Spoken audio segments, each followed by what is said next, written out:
Следующий вопрос. Вас Валерий Викторович просит прокомментировать официальный визит Си Цзиньпиня в Россию.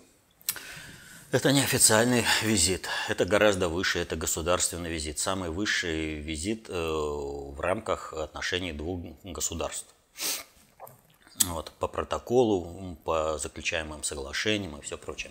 И этот визит, в общем-то, как правильно сказал Владимир Владимирович Путин, это стратегический союз России и Китая, не направленный ни на кого, кроме защиты собственных интересов.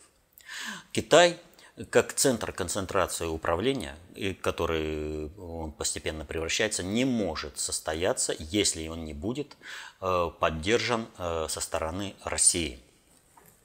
Ресурсно, причем ресурсно любыми, не только, так скажем, вывозом огромного леса, где надо наводить порядок, он понемножку начал наводиться, вот, но главное ресурсом концептуальной властности, который Китай обладает в области только региональной, но глобальной он такой властности не имеет. Россия же, понимая, что каждому овощу свое время и цивилизация на планете Земля должна вызреть и подойти к новому этапу развития, она не заинтересована в том, чтобы тянуть любое растение побыстрее, чтобы оно выросло. Так можно и вытянуть, и растение зачахнет. Поэтому все процессы, которые протекают в мире, они должны получить свое логическое завершение, и, соответственно, этому человечество должно сделать шаг в своем развитии. И вот это объединение России и Китая, оно глобально отвечает интересам и России, и Китая, и населению всего мира. Причем интересам Китая отвечает значительно больше. И именно поэтому основной посыл Китая был связан с тем: вы нас не кинете. Вот мы пошли вот на такой вот серьезный управленческий маневр, и Россия, вы нас не кинете. И Путин, естественно, подтверждал, что Россия никого не бросает. Но вопрос заключается в следующем. Не всегда у России государственное управление Россией. Иногда оно бывает и надгосударственное. Вот, в частности, причина, когда союзников России кинули в 90-х годах, это было в том, что к власти пришли подпиндосники. Они перехватили управление страной, они предали в первую очередь интересы России, сдав ее в качестве сырьевого придатка Запада. И только как следствие уже были кинуты союзники Советского Союза в мире. Не было у России ни желания, ни самого действия предать каких-то союзников.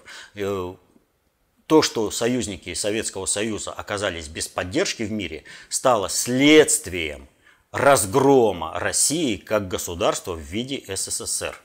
То есть внутреннее предательство, начавшееся с Хрущева и закончившееся Горбачевым, когда страну просто-напросто предали и продали. То есть, а как Россия могла защитить, если во главе России с 1953 года были коллаборанты, предатели?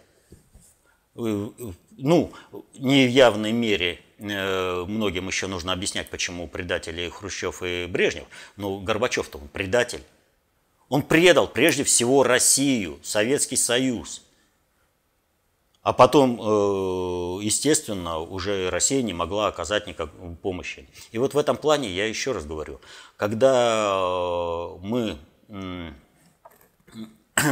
говорим, что вот предлагаем вам модель мироустройства, мы не говорим, что вот если вы будете следовать за нами, то мы вам обеспечим определенную защиту. Вот. Это толпоэлитарный подход, когда есть сильный субъект, а все остальные вассалы, они под его защитой. Нет, мы предлагаем равноправное движение, когда проигрыш одного, он неизбежно скажется на другом.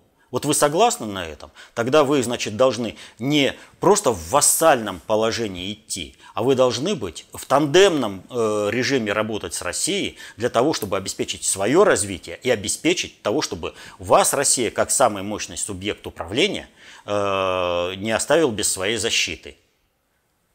Потому что, работая на то, чтобы в России было национально ориентированное правительство, государственное управление, вы защищаете интересы своей страны. А когда вы оставили этот вопрос, а вон там как-нибудь там старшие товарищи без нас разберутся в ЦК КПСС, ну вот и разобрались.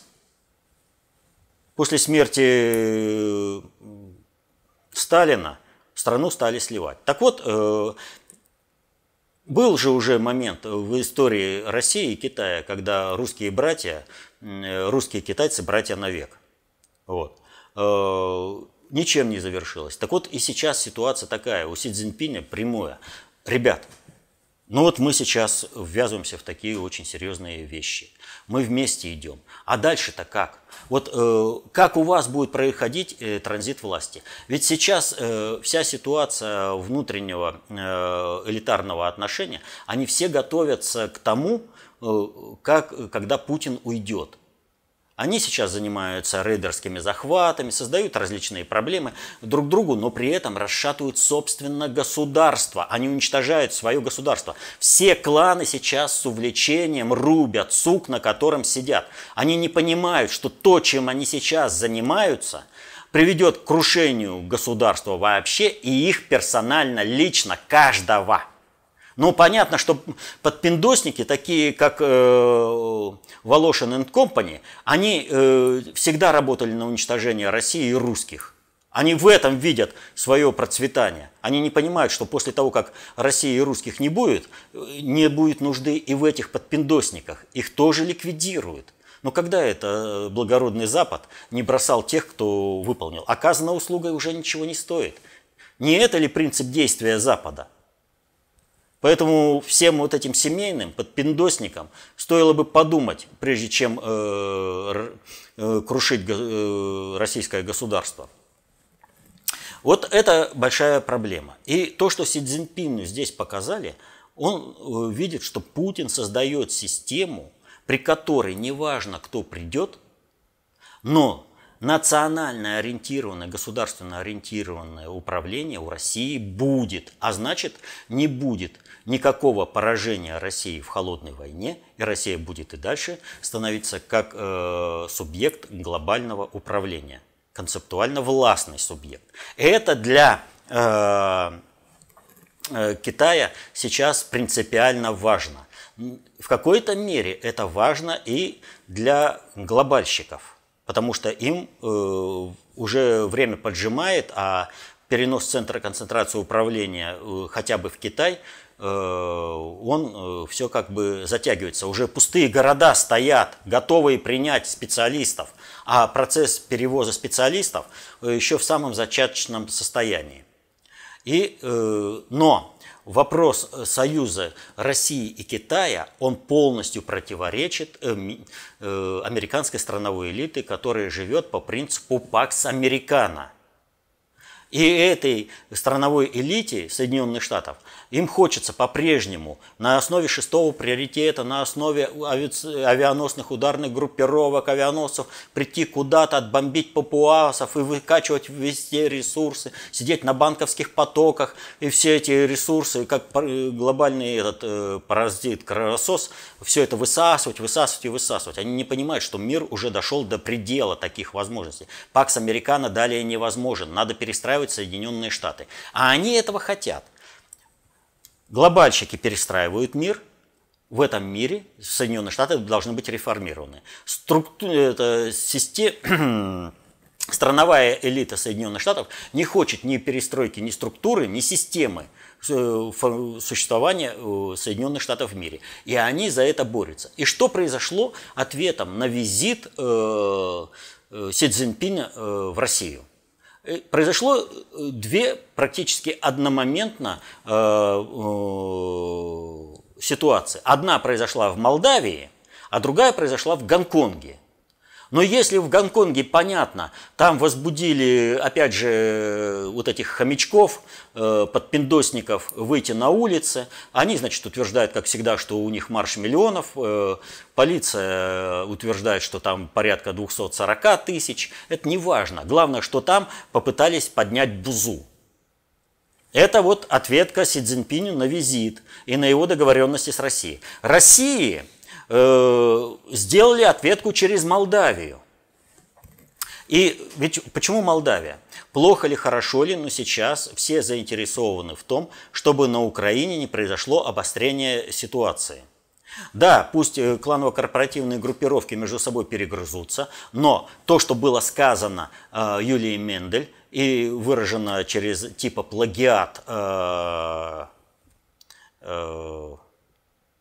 Зеленского из речи Порошенко, вот, оно как бы должно быть застабилизировано. Нам это выгодно, потому что не умирают люди, нет обострения ситуации вообще в стране, не расширяется гражданская война на Украине. А Западу это выгодно в том, что они, выставив основу идеологическую, на этом идеологической основе переформатируют все государственное управление и выстроят все как при Порошенко. И тогда можно Порошенко будет исключить из управления. А пока что, извините, Порошенко, всем было показано через этот плагиат, что Порошенко остается ключевой фигурой в управлении Украиной. И поэтому не считаться с ним нельзя. Поэтому было решено использовать слабое звено. И это слабое звено Молдавия. Там еще до сих пор есть память о Приднестровском конфликте. И там нужно раскачать. И там через Молдавию можно будет поджечь Украину и, соответственно, выйти на Россию. И, соответственно, этому сразу подпиндосник Плохотнюк там поднял бузу. И вот посмотрите, как сделано было совокупно. Сразу же послы России, Соединенных Штатов, ЕС сразу сказали: нет, законность вот, за парламентом, правительство Санду, все это все спокойно. Но Плохотнюку, которому вообще плевать на интересы Молдавии, вот, ему главное услужить своим хозяевам, американской страновой элите. Вот. Нужно поджечь Молдавию. Вот сейчас это и происходит. Это вот и Гонконг, и Молдавия – это ответ на встречу Путина и Си Цзиньпина по установлению стабильного, бескризисного управления процессами в мире, по переносу центра концентрации управления из Великобритании и Соединенных Штатов в Китай.